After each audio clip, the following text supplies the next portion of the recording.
Damn it, Raider. You pissed off your co-host again, and now you gotta record solo. What would Deadpool do?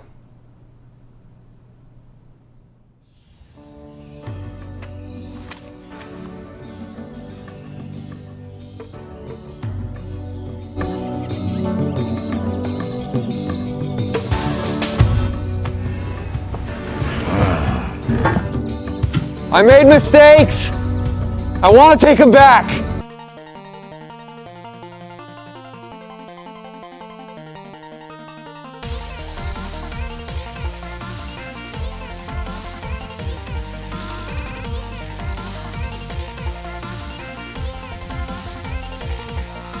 Hey, what's going on? This is Raiderlance, and I'm here by myself today, as you just heard, because, well, the other guys are busy.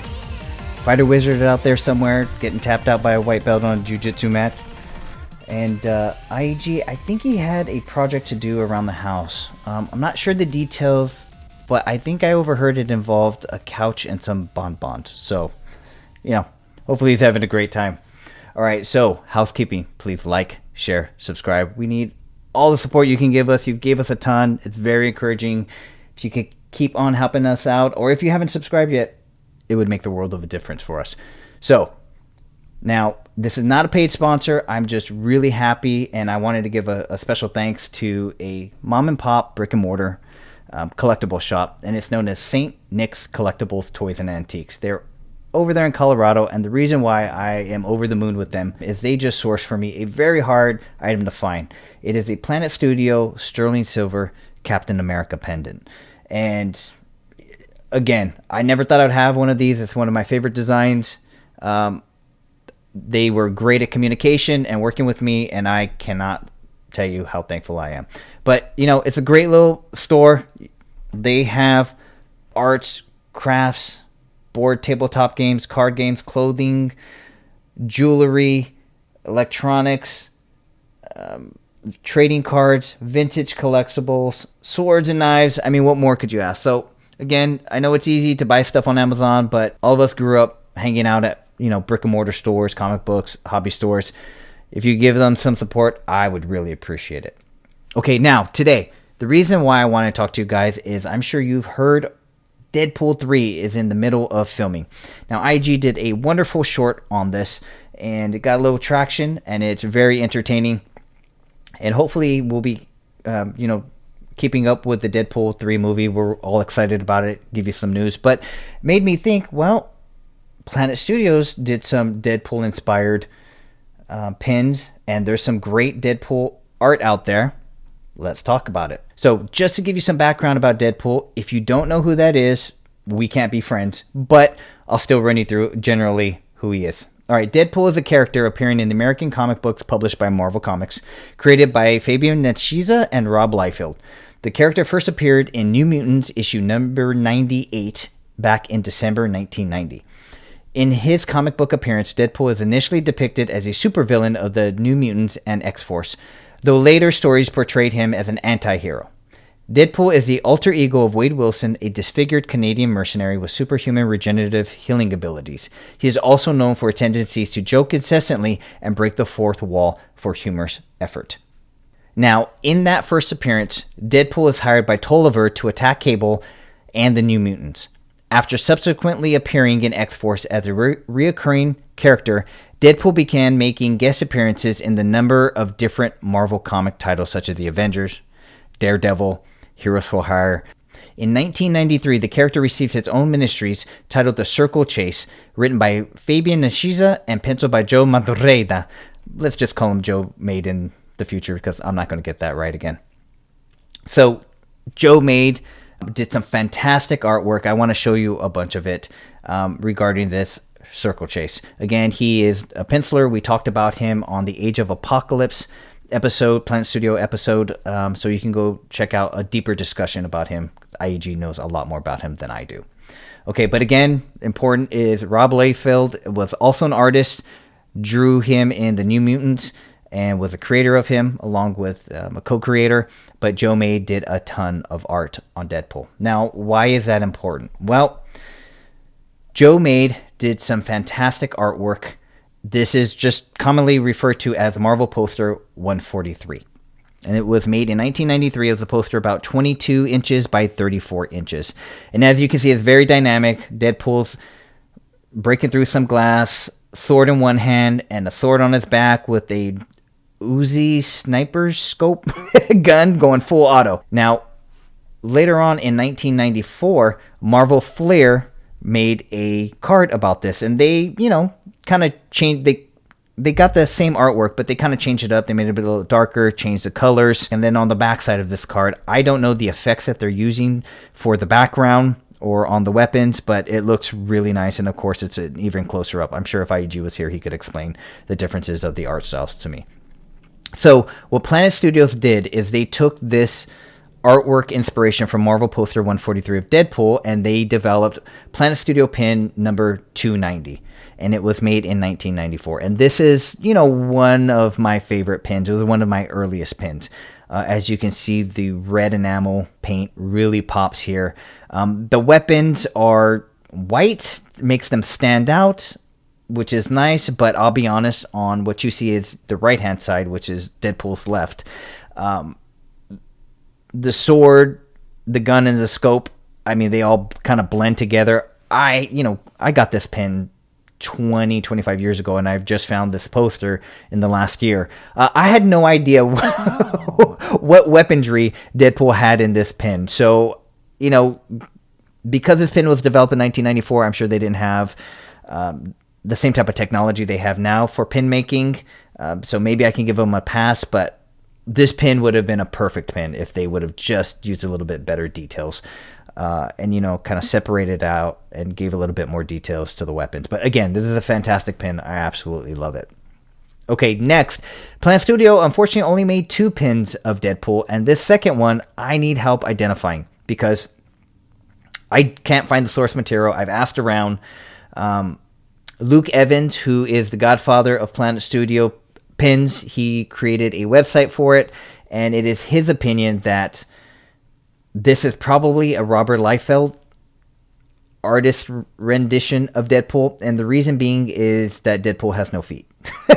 And I had no idea what that meant. I talked to IEG about it. He mentioned that a lot of people dislike Robert Liefeld's art because he's not good at drawing hands and feet. I can't draw anything, so I'm not going to throw stones at this gentleman. But because this pin, which is Planet Studios pin number 342, it was made in 1994, we just call it contorted Deadpool. I don't know if he's looking up. I don't know if he's twisted in a pretzel. I don't know if he's flying and doing a somersault in the air. I have no idea what's going on. I think it's a nice pin because, again, the reds do pop. I love Deadpool, and I like how they used the chrome this time around for the weapon, which made it a lot more detailed. It was obvious it was a weapon. The only thing I will say is it maybe could have been a little bit larger, which would have allowed them to give a little bit more detail so I can figure out what the hell position this guy's in. But again, awesome pin by Planet Studios. Now, unfortunately, because Planet Studios was winding down the business of producing Marvel pins in, the mid-90s, and Deadpool came out, 93, 94, they didn't do too many pins of Deadpool, unfortunately. I'm sure if Planet Studios would have continued doing Marvel licensed pins, they would have been a lot more Deadpool pins. But unfortunately, we only got 2 of them. So because we have so few of them, let's do some Weapon X logo pins that Planet Studios created. Now, as we all know, Deadpool was part of the Weapon X program, but just in case, again, we can't be friends, and you don't know about Weapon X, let's do a little bit of history about them. Okay, so Weapon X is a fictional government genetic research facility project appearing in the American comic books published by Marvel Comics. They were conducted by Department K, which turned willing and unwilling beings into living weapons to carry out covert missions like assassination or eliminating potential threats to the government.